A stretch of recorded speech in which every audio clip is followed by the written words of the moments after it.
Assalomu alaykum hurmatli mijozlarimiz. Meni qo'limda Honor X9D. Ha, bu o'sha ko'p shov-shuvlarga sabab bo'lgan yolg'on telefon hisoblanadi.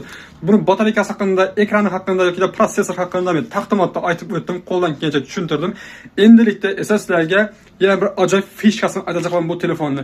Ya'ni bu telefonni siz sotib olganingizdan boshlab 1 yil ofitsial garantiya ishga tushadi. Buni hamma biladi va undan tashqari ekrani va korpusini ham 1 yillik servisimiz bor. Bu servisimiz aksiya bo'ladi, ya'ni sizga ekran va korpus tekinga tushadi. Faqatgina siz ustaning qo'l haqqisini berasiz. Ya'ni deylik siz telefonni sotib oldingiz va ekranni sindirib qo'ydingiz yoki bo'lmasa korpusini, orqa korpusini sindirib qo'ydingiz. Bunday holatda siz servisga olib borasiz. Servisga olib borganingizdan keyin ekrani $100 yoki $150 atrofida turadi, adashmasam. Shu ekranni sizga besplatni tushadi, ustaning faqat qo'l haqqisini bersangiz bo'ldi. Bu telefonimiz naqd pulda sotuvda mavjud, buni ko'rib turibsiz, ikkita bor bizlarda.